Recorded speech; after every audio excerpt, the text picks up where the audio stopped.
Perkenalan kelompok 4 layanan mediasi belajar sosial.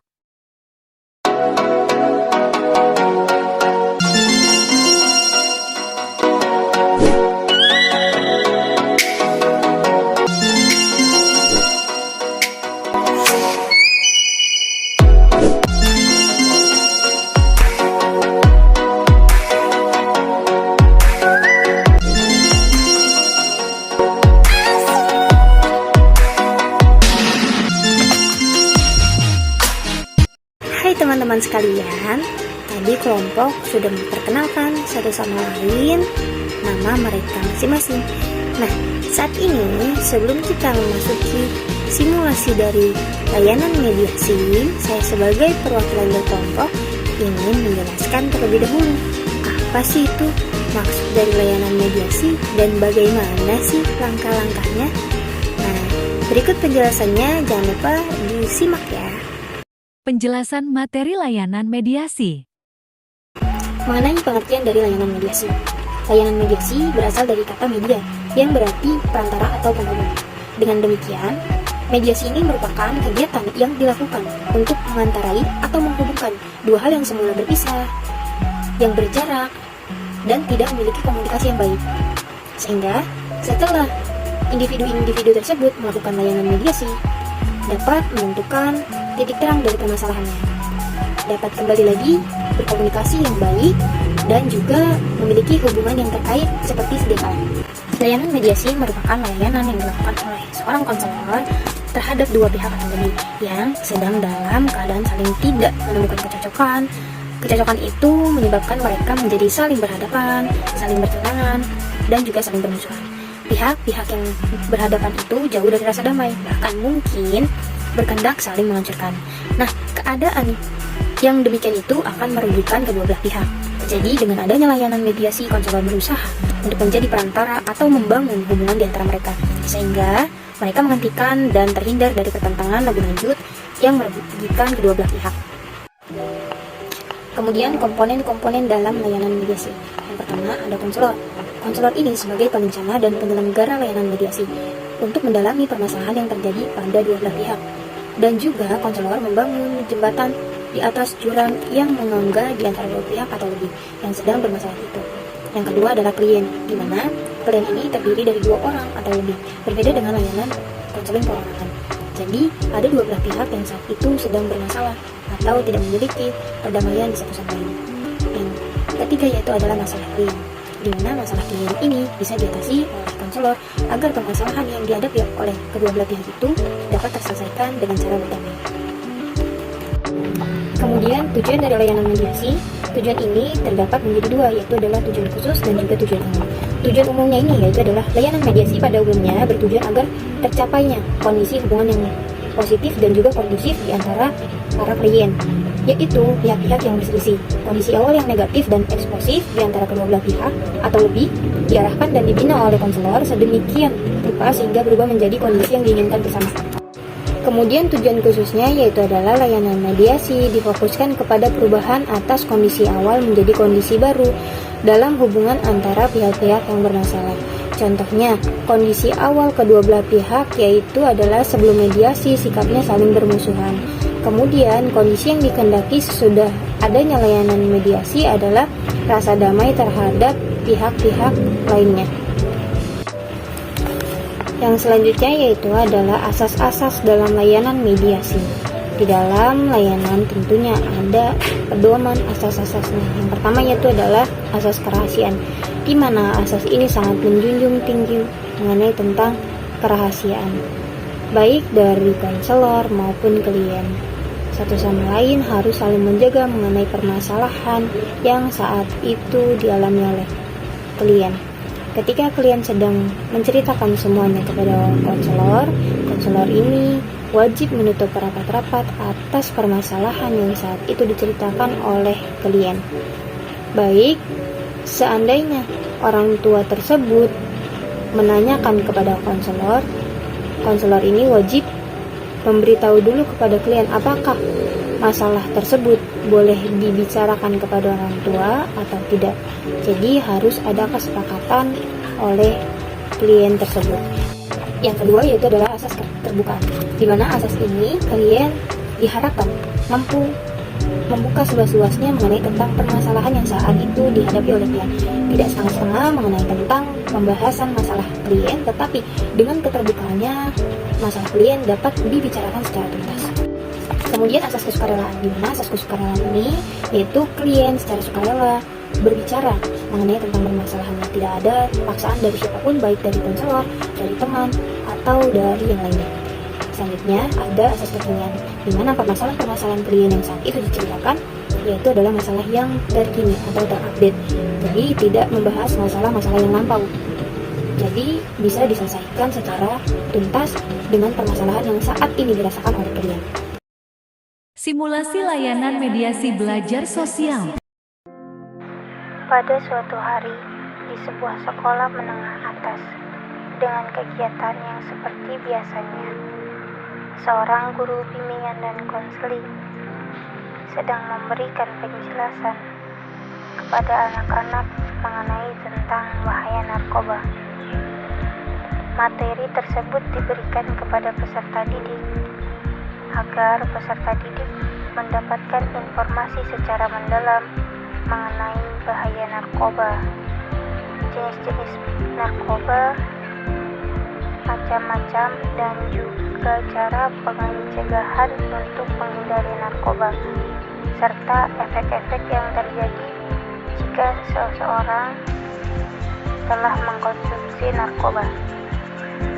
Karena informasi itu diberikan untuk bisa mencegah peserta didik tidak terjerumus di dalamnya.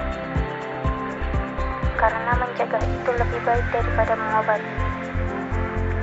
Nampak peserta didik tersebut terlihat sangat antusias dalam mendengarkan materi yang saat itu disampaikan oleh guru bimbingan dan konseling. Terakhir dari narkoba adalah ganja. Nah, ganja ini merupakan tanaman yang menghasilkan serat dan narkotika pada bijinya. Nah, sampai sini ada pertanyaan? Bu, saya mau nanya. Ya, silakan Arsi. Ibu, efek dari narkoba apa, Bu? Yang bagus nih dari Arsi. Jadi efek dari narkoba itu yang paling ringan adalah kecanduan. Nah, dari kecanduan ini orang-orang tuh bisa untuk mencapai kecanduannya itu bisa sampai maling, sampai melakukan kejahatan-kejahatan lainnya. Nah, untuk yang paling besarnya itu sampai bisa terjadi kematian akibat dari kecanduan tersebut. Nah, sampai sini ada pertanyaan lain? Udah sih, Bu, udah. Cukup, Bu. Sudah, pertemuan hari ini kita cukupkan sampai sini ya. Sekarang kalian boleh istirahat. Assalamualaikum warahmatullahi wabarakatuh. Waalaikumsalam warahmatullahi wabarakatuh. Akan tetapi, di balik aktifnya seorang siswa, ternyata ketika guru bimbingan dan konseling sedang memberikan materi, ada dua orang di belakang siswa tersebut yang bernama Ircam dan juga Aziz nampak terlihat tidak suka dengan keaktifan yang saat itu Arsi lakukan di dalam kelas dengan memberikan pertanyaan terhadap materi yang sudah disampaikan. Dengan hal tersebut membuat pandangan lain yang terlihat dari sisi Ircam dan juga Aziz, sehingga mereka ketika sedang dijelaskan mengenai materi tersebut, mereka saling bisik-membisikkan permasalahan yang saat itu mereka lihat. Dan tak lama jam istirahat tiba, mereka pun terus membicarakan Arsi di belakang dirinya. Lu tau gak sih, Arsi tuh di kemarin dua tuh so caper banget sama guru. Mungkin kayak tadi tuh, padahal udah dijelasin, masih nanya-nanya juga. Jadi kayak dibilang, wah Arsi rajin nih, Arsi pinter nih. Ih, iya gak sih? Biarin aja, namanya juga Arsi, itu mah sering juga semua orang, biarin aja. Iya makanya, kantin aja yuk. Biarin.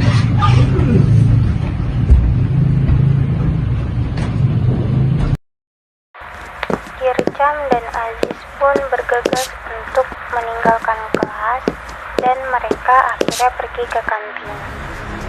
Namun tanpa disadari, ketika mereka sedang membicarakan arsi, di depan mereka ada teman arsi yang bernama Dini. Dini mendengarkan semua percakapan yang saat itu mereka berdua katakan mengenai tentang diri Arsi yang suka mencari muka dan suka cari perhatian oleh guru. Padahal Dini tahu betul bahwa Arsi itu memang benar-benar untuk menanyakan hal yang tidak dimengerti oleh dirinya. Sehingga dengan keaktifan yang Arsi miliki, mereka berdua memiliki anggapan yang lain. Dan karena Dini sudah mengetahui sifat asli Arsi, akhirnya Dini menceritakan apa yang saat itu menjadi perbincangan antara Aziz dan juga Ircan kepada Arsi ketika dia sudah datang dari kantin.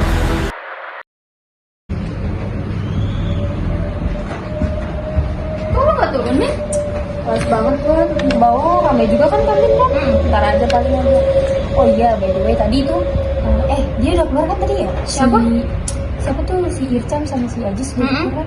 Nah tadi tuh kan pas lu keluar nih ke kantin, nah terus dia tuh kayak ngomongin lu tuh karena katanya lu tuh caper banget gitu, sampai lu kayaknya cari muka kayak gitu. Sakit hati gak sih lu? Iya. Sumpah, Mana orang kayak kemana? dia kantin ntar deh lunin, tapi jangan bilang tau dari gue. Oke. Ya gitu ya, gitu doang. Gue lanjut ya. Oke. Mendengar hal-hal yang disampaikan oleh Dini tadi membuat Arsi menjadi kesal dan juga marah terhadap mereka berdua.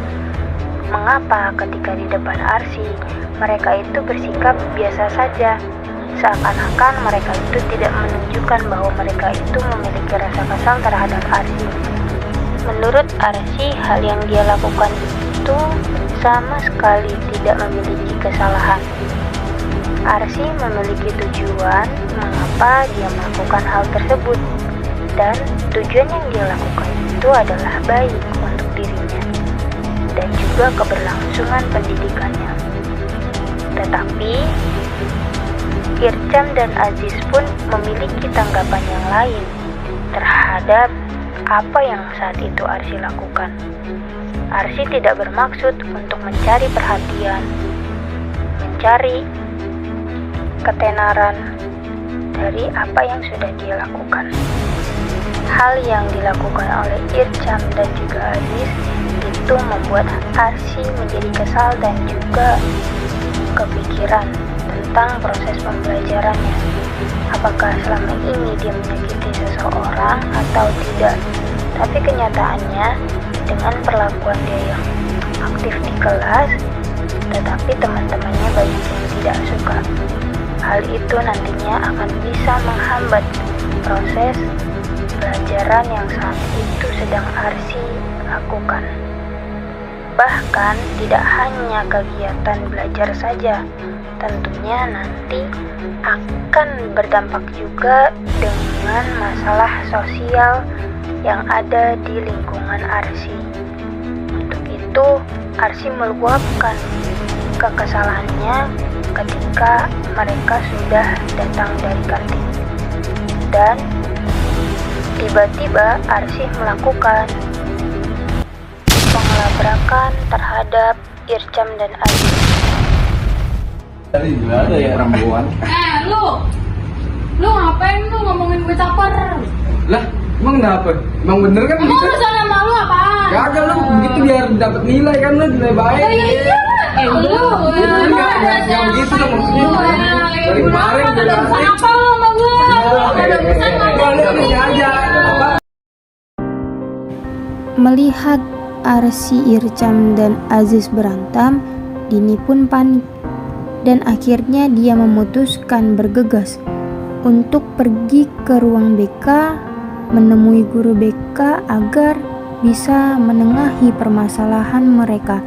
dan masalah mereka pun tidak larut dalam permasalahan yang mengakibatkan keduanya tidak bisa berdamai secara utuh.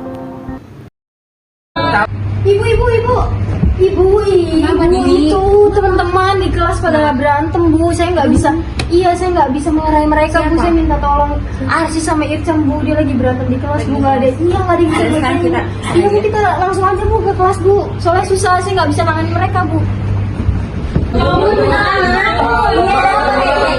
Ada apa? Ini Bu, ngatain saya Bu. Mulai duluan. Udah. Sekarang kalian mendingan ikut ibu aja ya. Kalian harus dilihatin teman-teman lain ya. Ya dia duluan Bu. Ikutin saya ya. Ya Bu. Ketika guru BK menghampiri mereka, tampak sedang saling berargumen, bahkan saling dorong-mendorong. Untuk mencegah hal tersebut menjadi ramai dan dipertontonkan oleh orang banyak kepada siswa-siswa, akhirnya mereka pun dibawa oleh guru BK ke dalam ruangan bimbingan dan konseling untuk membantu mereka agar permasalahan yang saat itu mereka alami dapat terentaskan dengan baik dan mencapai tujuannya, yaitu saling berdamai satu sama lain seperti sedia kala.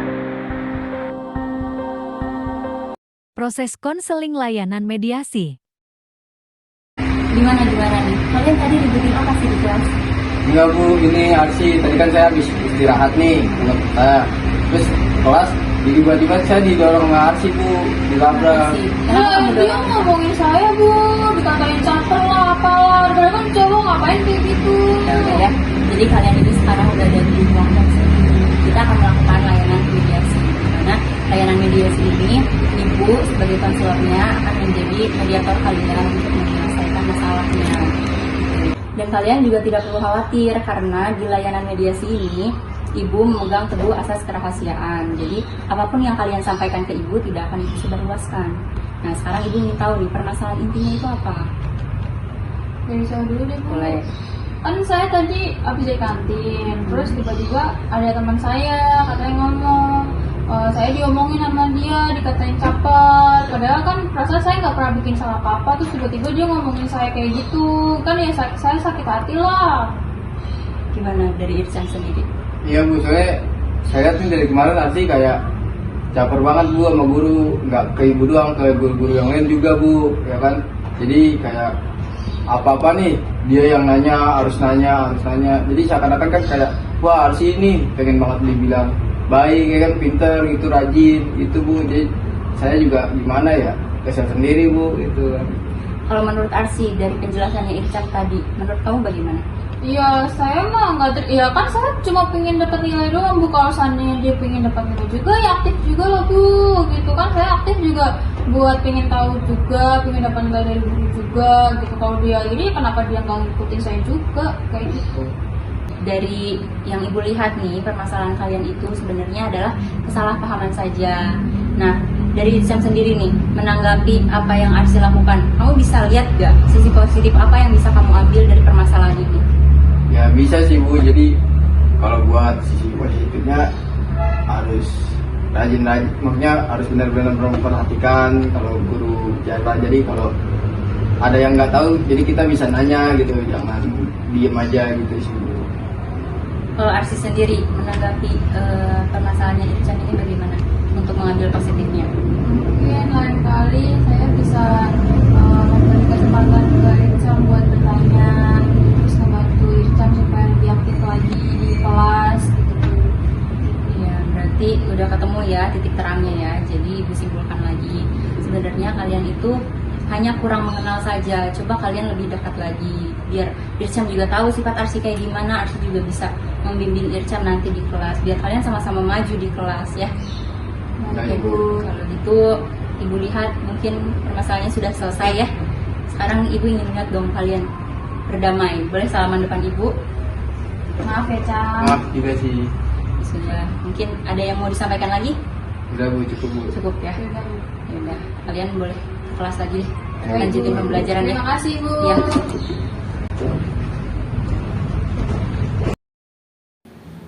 Layanan mediasi diberikan kepada dua belah pihak yang saat itu sedang bermasalah, namun mereka tidak bisa menemukan titik terang dari permasalahan tersebut. Kemudian, mereka telah menjalankan proses konseling. Dalam proses konseling mengikuti tahapan-tahapannya, akhirnya permasalahan mereka mendapatkan titik terang dan juga mereka kembali berdamai seperti sedia kala.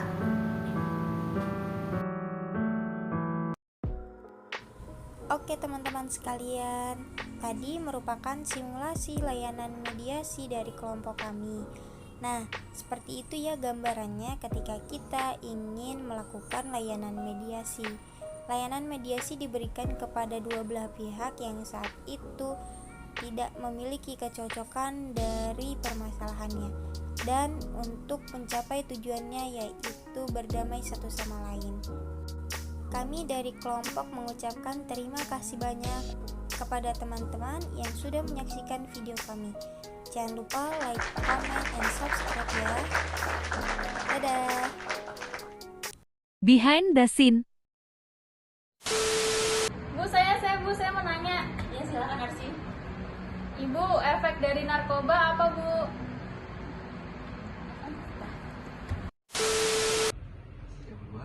Suaranya kayak apa nih? Saya bu. Jadi kayak dianggap guru-guru. Ya Arsi asik nih orangnya nih, apaan? Pinter nih, rajin. Gitu dia makanya kemarin. Aduh.